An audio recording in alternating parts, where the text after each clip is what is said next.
So ayan, i-ano na natin, i-config na natin to as access point. Ayan. So meron akong extra dito. Ayan, meron akong extra na LAN cable. So open mo lang dito sa likod, the same pa rin sa EW71. Ayan.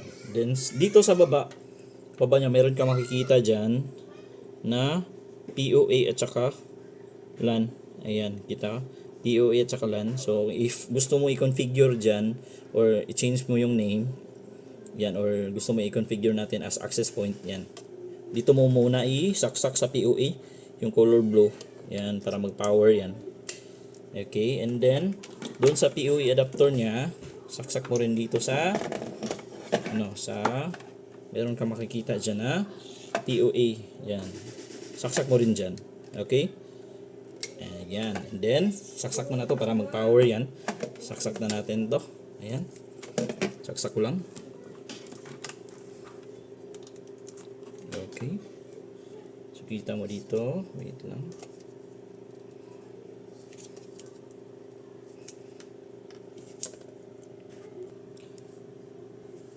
Okay, ayan. So, kanina pinalitan ko ng LAN cable. Ito yung gray ginamit natin kanina. Update ko lang pala. So, hindi siya nag-on. So, pinalitan ko ng LAN cable. Ayan. So, pinalitan ko ng Cat6 LAN cable. Ayan. Cat5e kasi ito. Baka may problema ito. Ayan. So, pinalitan ko siya ng Cat6. And then, nag-on na siya. So, kita nyo dyan sa gilid. Ayan, nag-on na siya. Okay? Ayan. Sige, i-ano na natin to. Configure na natin as access point para magamit na natin sa Piso Wi-Fi. Ayan. A few moments later. So, ayan. I-configure na natin siya as access point. Ayan. So, nandito na tayo sa laptop ko. Ayan. Okay? So, naka-on na yan. So, punta ka dito sa wireless mo. Ayan. Hanapin mo yung may, dyan, may Nites. Yan, meron yang Nites 404 AD6. Yan. Connect mo yan. Connect tayo dyan sa, sa wireless ng Nites N30. N3 300 pala. OAP 300. Ayan. Connect tayo dyan. Wait natin na connected yan. Saka tayo punta doon sa ating Google Chrome. Ayan. Pasensya na, medyo malabo. Ayan. Okay. Wait natin na mag-connect tayo dyan. Ayan. So, kita nyo, connected na tayo. Then, punta ka sa Google Chrome or any browser pwede. Okay? Pwede yan. Okay? And then, type mo yung IP address niya. The dashboard IP address niya. 192, ayan, type mo dyan. 192.168.1.1. Ayan. So, hindi siya medyo, ayan, kita nyo. 192.168.1.1 yan. So, medyo malabo lang sa camera. Pero 192.168.1.1 yan. Okay? Click natin yung enter. So, ito na yung dashboard niya. Okay? So, ito yung unang bubungad sa dashboard ng N3OEP 300 Nites. Ayan. Okay? So, click mo yung start. Ayan. Medyo, i-ano ko lang yung Teka lang. Yung brightness. Ito lang para maklaro siya. Change brightness level natin para maklaro. Wait lang. Try natin yan. O yan. So, klaro na siya. Wait natin. Mga 10%. Okay. So, ayan. Klaro na. Medyo klaro na siya. Okay. So, meron tayong mga option dito. So, kita mo yan. Meron tayong PoE, DHCP, Static IP, Dual Access Point PoE, L2TP, Dual Access Point L2TP, then PPTP, Dual Access Point PPTP. Ayan. So, dahil lang naman ito, access point i-access point natin siya sa Piso Wi-Fi. Click mo yung DHCP lang. Okay? So, piliin mo lang yung DHCP, then click yes. Next pala. Click next. Ayan. So, dito ilagay mo yung yung gusto mong ipangalan dyan sa Piso Wi-Fi mo. Halimbawa, halimbawa lang is Vin Piso Wi-Fi. Ayan. Ayan, example lang yan. Piso Wi-Fi. Ayan. So, ikaw na bahala if ano yung gusto mo ilalagay dyan. Pero yung ilalagay ko dito is yung yung SSID pala na para sa customer natin. Ayan. So, meron kasi tayong customer nito. Ayan. So, yung gusto, ilalagay ko dito. Israel. Ilagay natin. Ayan. Israel. Piso. Wi-Fi. Ayan. So, ikaw na bahala if ano yung ilalagay mo dyan. Okay? Ayan. And then, password, kung gusto mo lagyan ng password, dito mo lagyan mo yan. Set Y password as admin password, or click mo lang yan, or i-uncheck mo to. Yan. So, kung access point kasi tayo, so dapat wala yung password. So, wag mo lang lagyan ng password yan kung gagamitin mo for piso Wi-Fi. Ayan. Okay? Ayan. So, click na natin yung save. Ayan. So, tapos na natin lagyan ng pangalan, and then so, wag mo na lagyan ng password yung Wi-Fi kasi gagamitin natin for ano yan, yung for piso Wi-Fi. Okay? And then, click mo yung save. Click natin yung save. Ayan. So, wait natin. So, confirm natin yan. Ayan. Pasensya na kayo, medyo malabo. Ayan. So, wait natin a few seconds. Teka lang. Ano sabi pala doon? Lagyan. Teka lang. So, lagyan natin yung ano pala, yung wireless password, wag mo na lagyan kasi gamitin mo yan ng doon sa piso Wi-Fi. Pero yung admin password, dapat lagyan natin dyan. Okay, lagyan mo yan para hindi yan mapasok ng ng kung sino-sino lang. Okay, lagyan ko lang muna ng password. Okay, wait lang. Check ko lang. O yan. So, tapos na natin lagyan. Yung Wi-Fi password, leave it blank mo lang kasi gagamitin mo for piso Wi-Fi. Click natin yung save. Ayan. Okay, ano pala?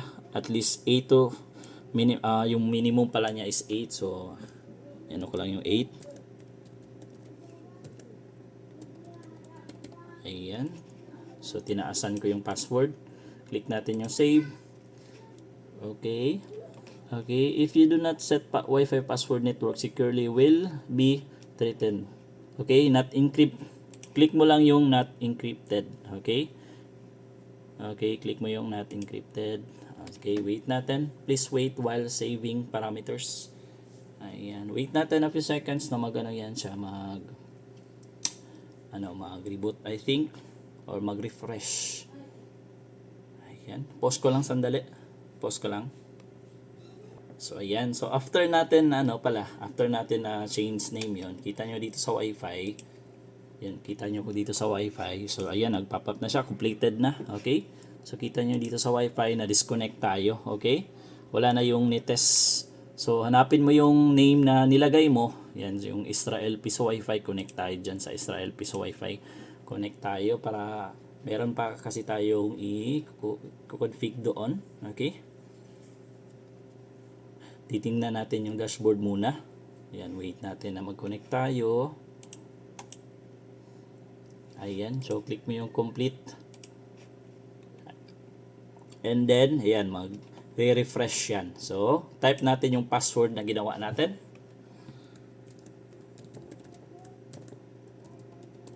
Ayan, click mo login. Ayan.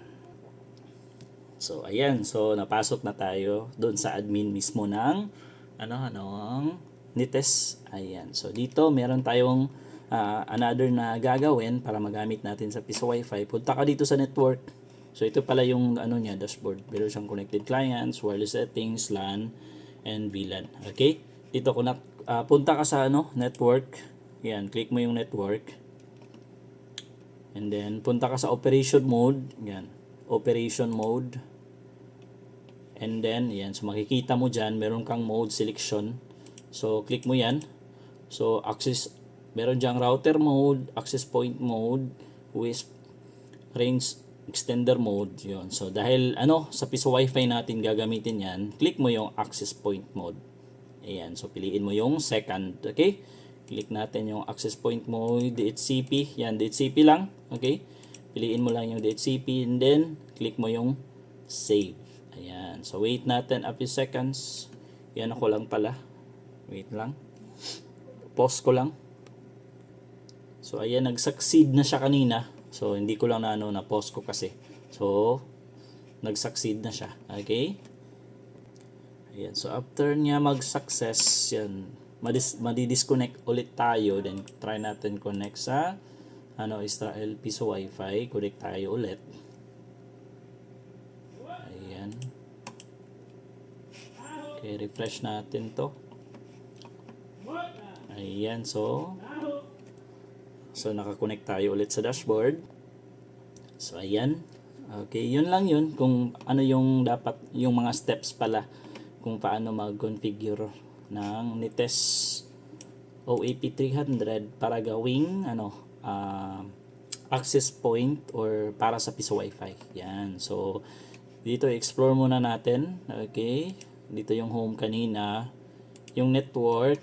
Yan. Ito yung network. Yung internet yan. Transguest network. IP MAC binding. Operation mode. Additional settings. Yan. Ito yun. Okay. Kita nyo dyan. Yung application. Yan. Port mapping. Meron siyang dynamic DNS, ito yung mga features na remote access, IGMP, parental control, meron ding VPN tunneling, meron siyang queues, ayan, maganda to, ayan, meron siyang queues. And then, CWMP settings, yung tools, click natin yung tools. So, ito yun siya, may admin password, reboot scheduling, time settings. Ayan, so parang lang, yung mga basic, yung mostly para doon sa Ayan, kita nyo. Ayan. So, yun lang kung paano configure tayo kung paano gawing access point yung ating Nites OEP300 para sa ating Piso Wi-Fi. So, yan. Okay. Ready na ito for gagamitin para sa customer natin. Okay, ayan. Kung gusto niyo po pala mag-inquire regarding sa mga vendor packages natin, feel free to contact po. Meron tayong mga vendor packages only. If meron na kayong internet connection, meron po tayong mga vendor packages only. Ayan. So, feel free to contact po. Ayan.